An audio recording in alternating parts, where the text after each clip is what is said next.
Next up on Barometer, we're going to head into some literature. Now, in nooks and crannies across the country, you can see people are aspiring to be writers, but like some of us kick the can down the road and never get around to it. But our next guest has actually gone and done it, written a book, nearly 3 in fact.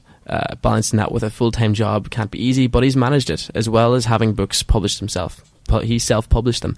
Colin Weldon is a jeweller by day and a sci-fi writer by night, or morning. He's from Dublin, and he came in to chat to us during the week, and here's how it went.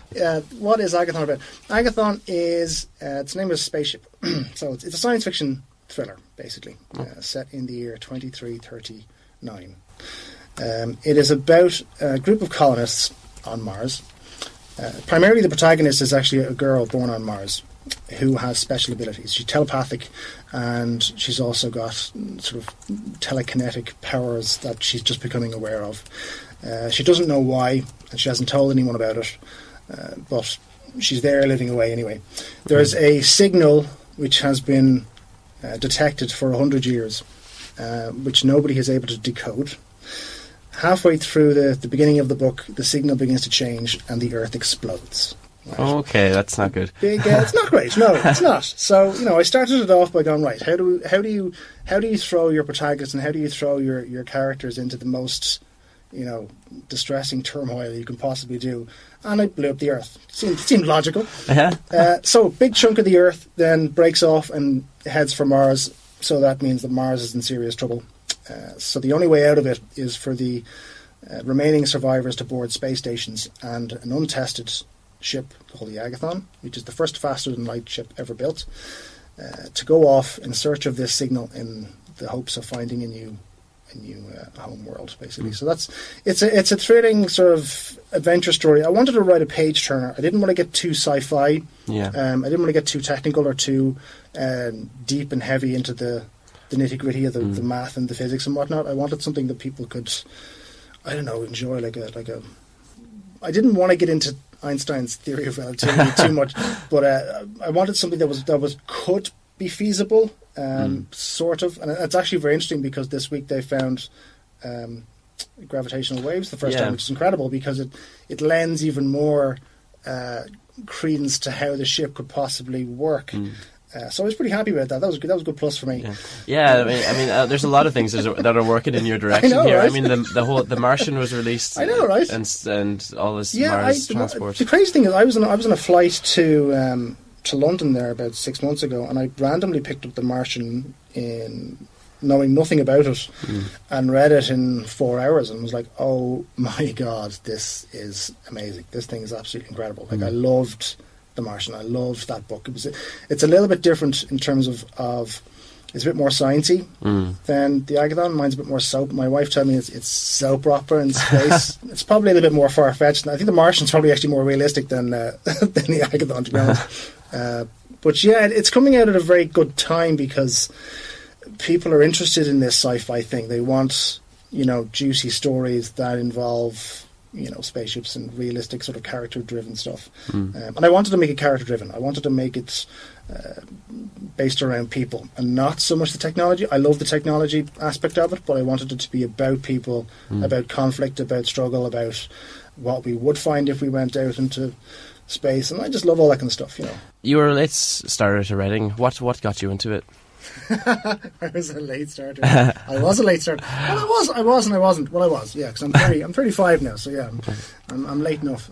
Writing a novel has always been a dream.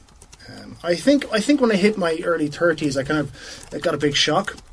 I kind of looked at myself in the mirror one day and went, right, okay, look, if you don't do it now, you're never going to do it. So get up, get out of bed, go to the coffee shop, write 300 words and go home. And then do that the next day, and then the next day, and then the next day. And it just beefed up, and I went, right, now's the time. So I've been steady at it now for close to 3 years. Yeah. I think life just gets in the way, Life gets in the way. Like, my 20s were a blur, of this, that, and the other. And, I think you have to be in the right mindset to commit yourself to doing a project like my book. You just have to... You have to be willing to devote a huge amount of time and effort into it. And I wasn't ready until now. is your writing, is your style of work really? Is it very methodical? Do you have to plan out? This amount of the day is dedicated to the writing. This amount of the day is for whatever. Absolutely. If you don't, that's rule one. If you don't slot out a routine, you'll never get it done. So at the outset, my brain is most active in the mornings, early mornings. So right up at 6:30, you will write for 3 hours before you go to work, no matter what. You will get up. If you do nothing, you will stare at the screen for 3 hours, but you will get up and you will do 1,000 words before you go to work, no matter what. And if you keep that regime, if you keep that routine, it actually becomes really enjoyable. It's quite a therapeutic process, writing. I found it quite relaxing in the morning before going to work. And when you get into a steady rhythm and being able to bang out 1,000, 2,000 words in the morning before you go to work, in 3 or 4 months you've got a book, no matter what. I mean, the math just adds up. It's getting yourself into a routine. That's it. As soon as you've got that routine, it's a very easy thing to keep going. It's initially getting yourself to the first 10,000 words, which is the real test. And is it hard to find your balance really, and then before it's easier to sustain it? Yeah. Yes, I always find the first 10,000. Well, I'm on my third book at the moment, and I'm just into 25,000 this morning actually. But the first 10 are rough. They're really rough because when I finished the first book, I took a 2-month break before moving into the second one. Getting back into it, your brain just shifts focus. It changes gear. It's like running and then eating chocolate for 6 months and then trying to go back on the treadmill. It just doesn't work until your mind gets into a steady rhythm. So it was something that once you get over the first 10, for me, it's a mental thing. And then you're in it, and there's no way out. And it's funny because when you hit the kind of midway mark, 40, 50,000, you can't stop. So you're not necessarily trapped by the book, but you cannot stop until you're done. So you're in it. You're in the deep end. There's no way out. It's like when you go off running in a certain direction and you're already 10k out. It's devastating. Like when I go running, I'm trying my best, but you're 4 or 5k out, and all of a sudden you have to get home. You can't order a taxi when you're riding. Order a taxi, and I've done that. I'd be lying if I said I haven't haloed in the middle of a run. But you can't halo on a book because you're defeating yourself essentially. So it's fun. Have you ever found yourself 10,000 words in and thought this isn't going to work? Yeah, big time. When that happens, that actually happened with the first book. I got 10,000 in and realised I was in trouble. But what I did was I went, right, screw it, just complete it. Get the story on paper, no matter what. What you can do is, when you finish it, you lock it in a drawer for a month, and then you come back. The first 20,000 words of book 1 went into the bin completely, and I rewrote the whole thing because I knew at the outset where the story was going to go and how it was going to change.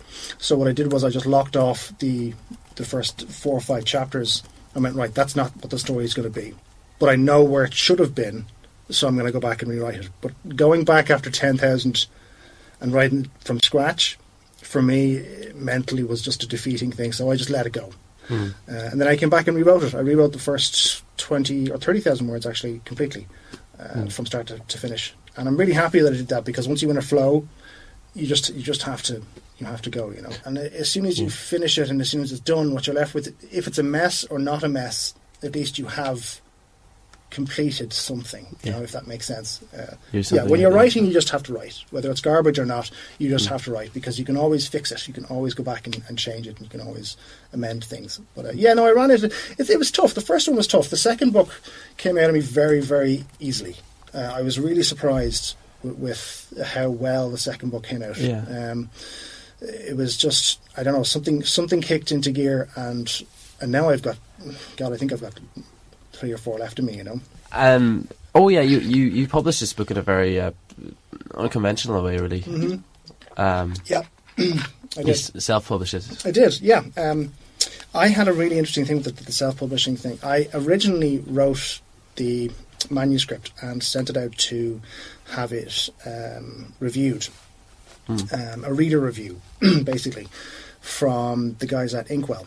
And the feedback that I got back from it was so positive and so enthusiastic that it was sent over to several publishers in the UK.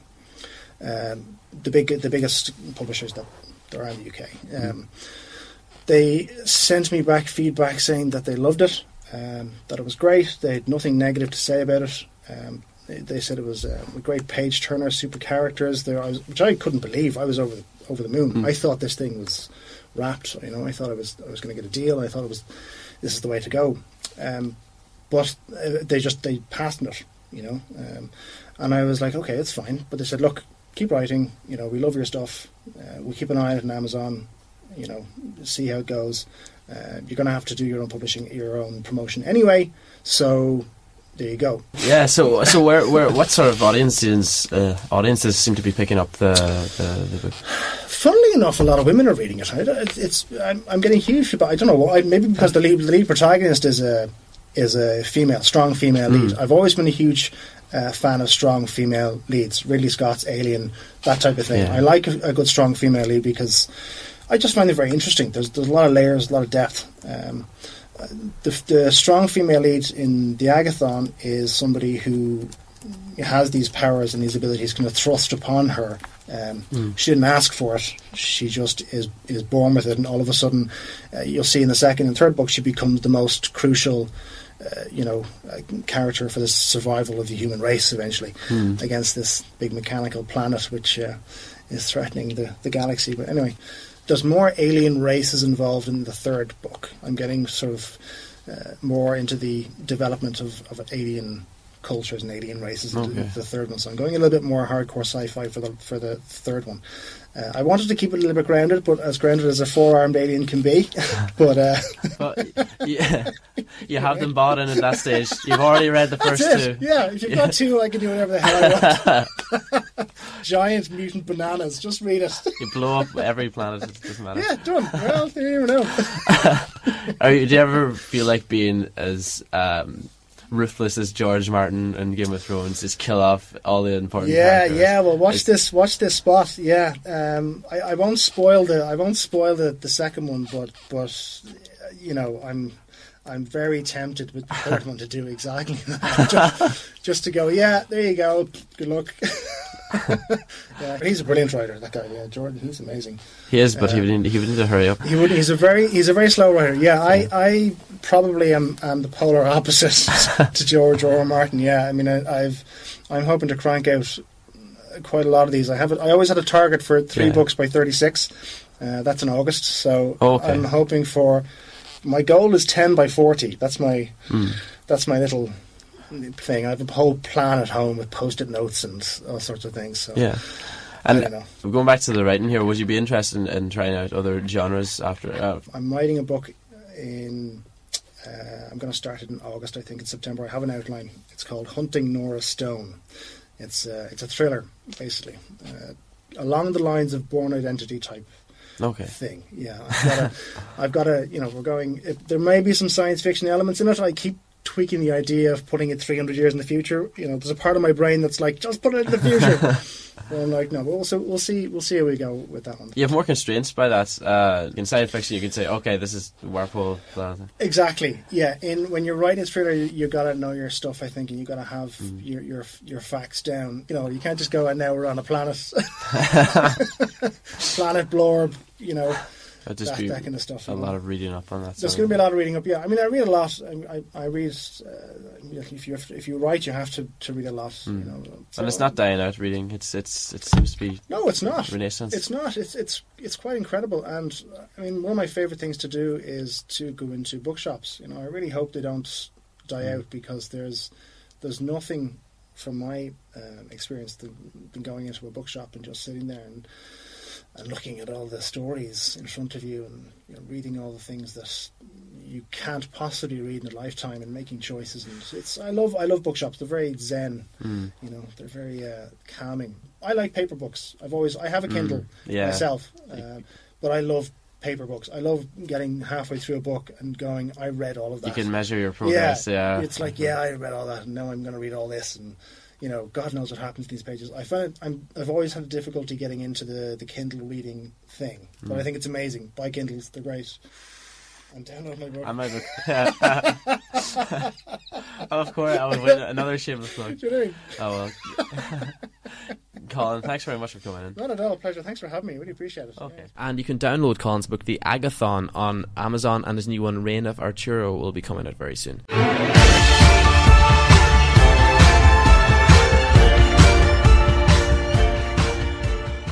But right now we'll be going straight to books with our contributor Leandro Pondock, and he had a look at Demon Road by Skullduggery Pleasant writer Derek Landy. Derek's a local man, he comes from Skerries, and I was lucky enough to catch up with him myself, so we'll hear his take on it before we head over to Leandro. Derek, you're taking a bit of a hands-on approach in your film, aren't you? Yeah, well, I mean, I started out, after I got kicked out of college, and I was working on the family farm for 10 years. I taught myself how to write, and I started off writing film scripts. So I got 2 films made, and so I can do screenplays. Some writers can, some can't. I can, and I've been working on it with a very good studio in LA, and the script is if I do say so, it's really good, just because of all of the advice, all of the help that I've been getting. It is good, it is solid. If it gets made, then it's wonderful. But that's another thing about being an author. You are the most important person in your industry, okay? So I'm the most important person in the Derek Landy publishing world, obviously, because they're my books. And there comes a certain point in the film process when the writer goes from being the most important person in that project to being very much not. And it's when the director, the financiers, the studio, the producers, the catering staff, they all have a say. And that's just because making a movie is a collaboration, it's teamwork. And do you find there's a lot of, not interference, but do you find you have to compromise? Yes, and you can go ahead and call it interference. That's not too strong. If you're lucky, it's compromise. If you're strong, it's compromise. If not, it's interference. I'm the author, and I've written the first draft of the script there. And if and when I sell it on to another studio, and if it goes further, even though I'm the author, there's no reason why they won't take it and go, okay, now we're just going to take this. It's really good, Derek, but we're going to hand it over to this writer who we feel might give it something extra. And then it'll be handed over to the next one and the next one and the next one. And that's what happened with Warner's.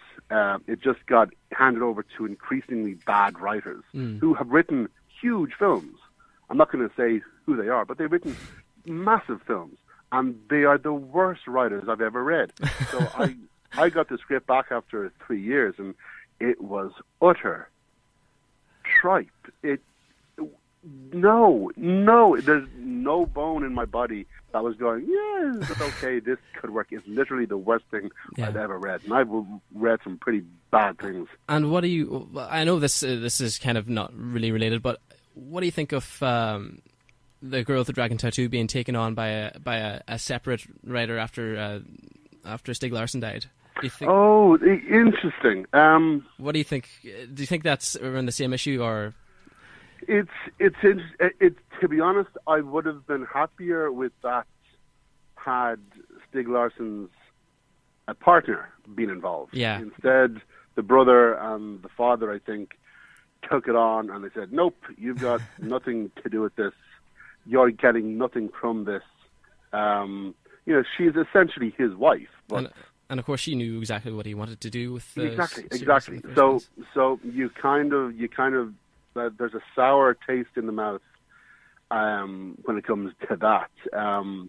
But it's happened in the past. Deceased writers get their work finished by other writers, or sequels are written, and it's happened in the past, and some of them have been fine, some of them have been dreadful, none of them have been better, and very few of them have been as good. But at the end of the day, though, you're still alive and you're still in this project, and you're getting paid at the end of the day. So exactly. I've got very few complaints about anything, really. And I think that's as good a case for a college dropout as any of us have ever heard. Exactly. I realized I was doing an event a year ago, and I was going, okay, I failed the Leaving Cert. I didn't do my homework in school. I got kicked out of college, and oh my God, I'm the worst role model ever.